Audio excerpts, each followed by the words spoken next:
Baik, Assalamualaikum warahmatullahi wabarakatuh. Perkenalkan, kami dari kelompok pembuat laporan pelaksanaan hasil survei atau traffic counting pada salah satu ruas jalan di Kota Semarang. Saya sendiri, Febrianto, dengan NPM 24646063, beserta rekan saya, Mas Koriba Agus Ramadan, dengan NPM 24646064. Kami dari jurusan Teknik Sipil, program studi mohon maaf, kami dari program studi Teknik Sipil, Fakultas Teknik dan Informatika Universitas PGRI Semarang tahun ajaran 2025. Pada pemaparan kali ini kami akan memaparkan terdiri dari yang pertama pendahuluan, kemudian metodologi penelitian, dilanjutkan analisis data, dan penutup. Pada kesempatan pemaparan pendahuluan dan metodologi akan disampaikan oleh saya sendiri dan nanti analisis data kemudian penutup akan dipaparkan oleh Mas Koriba.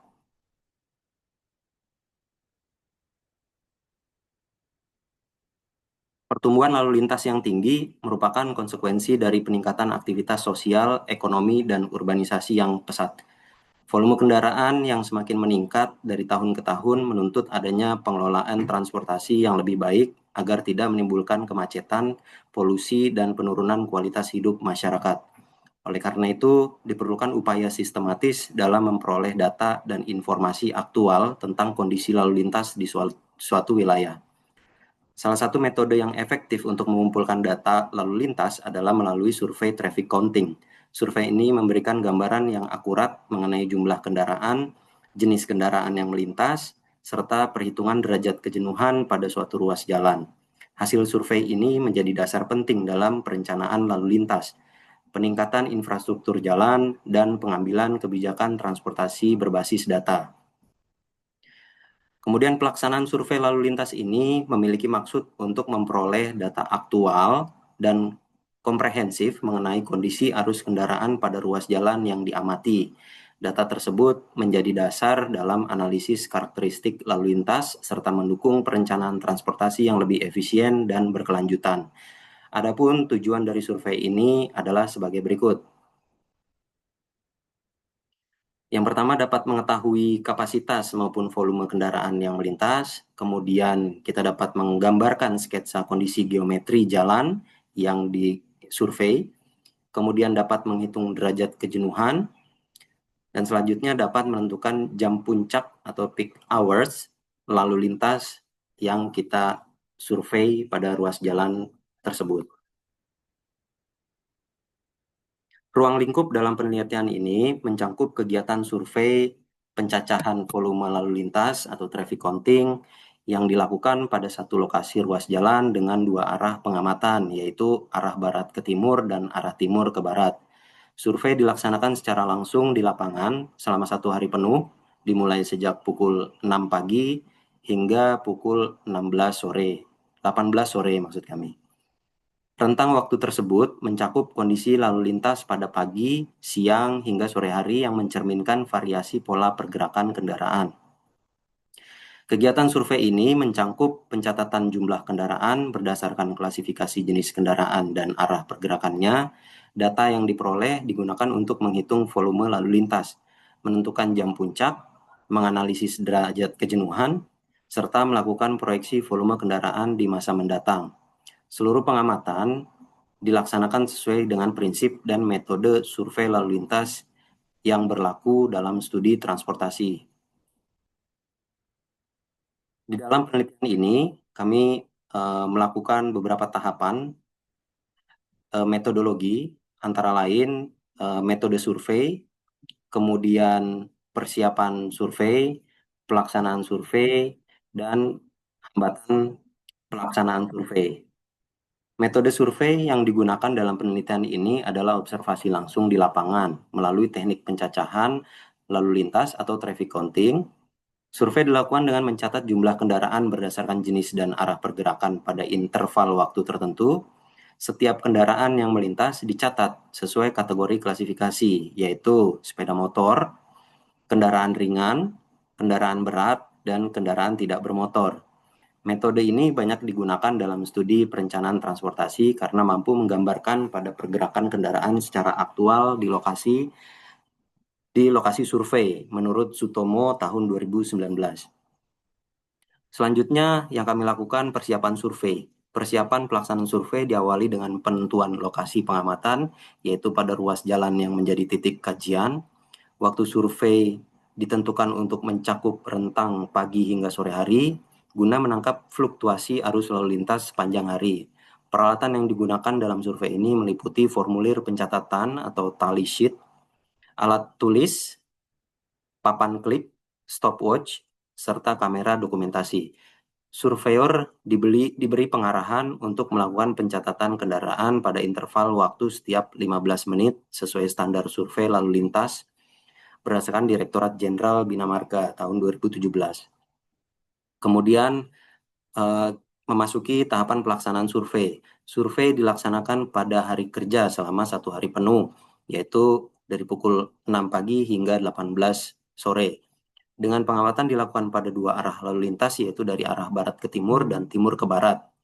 Pemilihan hari kerja dan jam operasional penuh bertujuan untuk menangkap volume lalu lintas harian rata-rata atau LHR dan mengetahui kondisi lalu lintas saat jam sibuk. Survei dilakukan secara manual oleh enumerator di lapangan menggunakan metode pencacahan kendaraan per jenis dan waktu. Referensi Kadiali tahun 2013. Kemudian mitigasi hambatan pelaksanaan survei. Dalam pelaksanaan survei terdapat beberapa kendala yang dihadapi di lapangan. Pertama, kondisi cuaca yang tidak menentu berpotensi mengganggu kenyamanan dan ketepatan pencatatan data. Kedua, kepadatan lalu lintas yang tinggi pada jam-jam sibuk menyebabkan kesulitan dalam membedakan jenis kendaraan secara cepat. Ketiga, keterbatasan alat pencatatan manual serta waktu pengamatan yang panjang.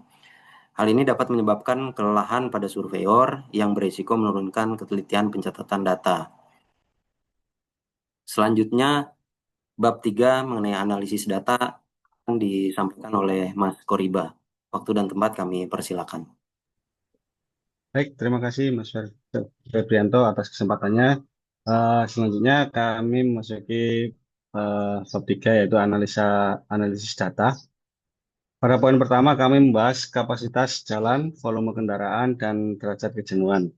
Berdasarkan hasil survei pencacahan lalu lintas yang kami lakukan selama 12 jam, mulai pukul 6 pagi hingga 18 sore, diperoleh total volume kendaraan sebagai berikut. Dari arah barat ke timur tercatat sebanyak 23.092 kendaraan, sedangkan dari arah timur ke barat sebanyak 19.569 kendaraan. Untuk menganalisis tingkat kejenuhan jalan, kami mengasumsikan kapasitas jalan sebesar 3.600 kendaraan per hari dengan konfigurasi 2 lajur, masing-masing memiliki kapasitas 1.800 kendaraan per lajur. Dengan menggunakan rumus derajat kejenuhan atau DS sama dengan volume dibagi kapasitas, diperoleh nilai DS arah barat ke timur yaitu 23.092 dibagi 3.600 sama dengan 6,41. Sedangkan DS arah timur ke barat yaitu 19.569 dibagi 3.600 sama dengan 5,44. Hasil ini menunjukkan bahwa kondisi ruas jalan tersebut telah mengalami tingkat kejenuhan yang tinggi, bahkan telah melampaui ambang batas pelayanan yang ideal, sehingga diperlukan penanganan dan manajemen lalu lintas yang lebih lanjut. Data rinci volume kendaraan juga dapat dilihat pada tabel di samping yang mencakup 4 jenis kendaraan yaitu sepeda motor, kendaraan ringan, kendaraan berat, dan kendaraan tidak bermotor. Next. Selanjutnya adalah analisis kondisi geometri jalan di lokasi survei. Ruas jalan tempat kami melaksanakan survei merupakan jalan 2 arah tanpa median fisik dengan konfigurasi 2 lajur, yaitu 1 lajur untuk masing-masing arah. Lebar tiap lajur sekitar 3,5 meter. dan secara umum kondisi geometrinya belum sepenuhnya mendukung kelancaran lalu lintas. Fasilitas pejalan kaki seperti trotoar masih sangat terbatas dan tidak memadai. Sistem drainase memang tersedia di sisi jalan, namun dari pengamatan kami, fungsionalitasnya belum optimal, terutama saat terjadi hujan. Selain itu, kami juga menemukan bahwa marka jalan dan rambu lalu lintas di lokasi ini belum lengkap dan menyeluruh, yang bisa mengaruhi perilaku pengguna jalan, khususnya saat terjadi kepadatan lalu lintas di jam sibuk. Gambar yang kami tampilkan di sini adalah ilustrasi geometri jalan berdasarkan kondisi aktual di lapangan yang mencerminkan layout dua arah tanpa median serta posisi lajur lambat dan cepat, termasuk lokasi trotoar dan drainase. Next. Pada bagian ini kami menyampaikan grafik volume lalu lintas berdasarkan hasil survei yang kami catat setiap interval 15 menit. Dari analisis grafik terlihat bahwa terjadi fluktuasi signifikan pada volume kendaraan di berbagai waktu pengamatan. Ini menunjukkan adanya pola aktivitas harian masyarakat yang mempengaruhi kepadatan lalu lintas. Seperti yang ditampilkan dalam gambar 3.2, grafik menunjukkan volume kendaraan dari dua arah, yaitu arah barat ke timur garis biru dan arah timur ke barat garis oranye.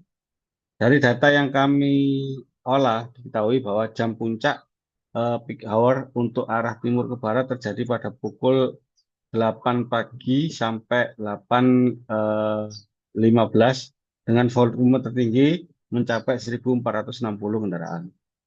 Sedangkan untuk arah barat ke timur, puncaknya terjadi pada pukul 7.45 pagi hingga jam 8 pagi. Dengan volume mencapai 1.221 kendaraan. Kedua jam puncak ini menunjukkan waktu keberangkatan masyarakat menuju aktivitas utama, seperti bekerja dan sekolah, sehingga penting untuk diperhatikan dalam pengaturan lalu lintas di pagi hari. Next. Pada bagian terakhir, analisis kami melakukan proyeksi volume kendaraan dalam jangka waktu 5 dan 10 tahun ke depan dengan asumsi pertumbuhan lalu lintas sebesar 1% per tahun. Proyeksi ini menggunakan rumus pertumbuhan majemuk volume sama dengan volume kali 1 tambah R pangkat T.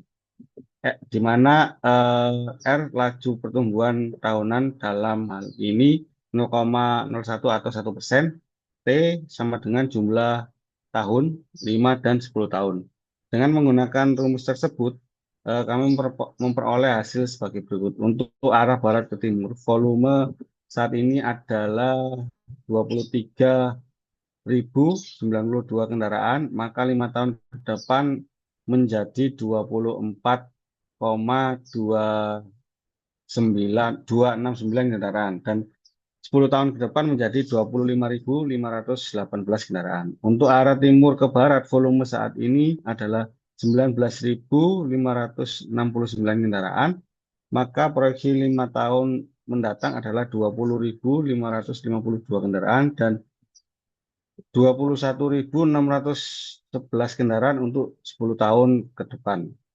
Data ini menunjukkan bahwa volume kendaraan akan terus meningkat seiring waktu. Maka dari itu, sangat penting bagi pemerintah daerah atau pihak terkait untuk merencanakan strategi penanganan lalu lintas jangka panjang, baik berupa pengembangan infrastruktur maupun pengaturan sistem transportasi. Next. Sebagai penutup, berikut adalah beberapa kesimpulan atau kesimpulan utama dari hasil survei dan analisis data lalu lintas yang kami lakukan selama 12 jam pengamatan, yaitu dari pukul 6 hingga 18 sore. Pertama, jenis kendaraan yang paling mendominasi di kedua arah adalah sepeda motor, dengan kontribusi lebih dari 80% dari total kendaraan yang melintas. Ini menunjukkan tingginya ketergantungan masyarakat terhadap kendaraan roda 2. Kedua, volume kendaraan tertinggi tercatat pada arah barat ke timur yaitu sebanyak 23.092 kendaraan, sedangkan arah sebaliknya timur ke barat tercatat 19.569 kendaraan. Ketiga, dari hasil perhitungan derajat kejenuhan diperoleh nilai sebesar 6,4 untuk arah barat ke timur dan 5,44 untuk arah timur ke barat. Nilai ini sudah jauh melebihi batas ideal yang berarti arus lalu lintas berada dalam kondisi sangat padat, sehingga perlu intervensi dari sisi manajemen lalu lintas. Dan terakhir, melalui proyeksi pertumbuhan lalu lintas sebesar 1% per tahun, dapat disimpulkan bahwa volume kendaraan akan terus meningkat secara signifikan dalam 5 hingga 10 tahun ke depan. Jika tidak ditangani dengan perencanaan yang tepat, maka kondisi ini berpotensi menimbulkan kemacetan dan menurunnya kualitas pelayanan jalan. Next. Berdasarkan temuan kami terhadap tingginya volume kendaraan dan derajat kejenuhan yang melampaui kapasitas ideal, serta mempertimbangkan proyeksi pertumbuhan kendaraan di masa depan, maka kami menyarankan beberapa langkah sebagai berikut. Yang pertama, penataan ulang sistem lalu lintas perlu dilakukan, khususnya dalam hal pengaturan waktu lampu lalu lintas, manajemen simpang, serta penambahan rambu dan marka jalan. Langkah ini penting untuk meningkatkan efisiensi dan kelancaran arus kendaraan. Kedua, kami menyarankan pengembangan transportasi publik sebagai alternatif mobilitas masyarakat. Tujuannya adalah untuk mengurangi ketergantungan terhadap kendaraan pribadi, terutama sepeda motor yang mendominasi pergerakan lalu lintas saat ini. Ketiga, pelebaran jalan atau penambahan lajur sangat disarankan terutama pada ruas-ruas jalan yang kritis, yang sudah mengalami kepadatan lalu lintas tinggi. Tentunya ini harus diiringi dengan evaluasi berkala terhadap kinerja lalu lintas melalui survei lanjutan. Dan yang terakhir, peningkatan kualitas fasilitas pejalan kaki dan drainase juga sangat penting demi mendukung keselamatan dan kenyamanan pengguna jalan secara menyeluruh. Next. Demikian presentasi yang dapat kami sampaikan mengenai hasil survei lalu lintas di lokasi pengamatan. Kami mengucapkan terima kasih yang sebesar-besarnya kepada Ibu Agustin atas dosen pembimbing, atas dosen pengampu, serta kepada rekan-rekan atas kerjasama dalam menyusun laporan ini. Wassalamualaikum warahmatullahi wabarakatuh. Kali lagi kami ucapkan terima kasih.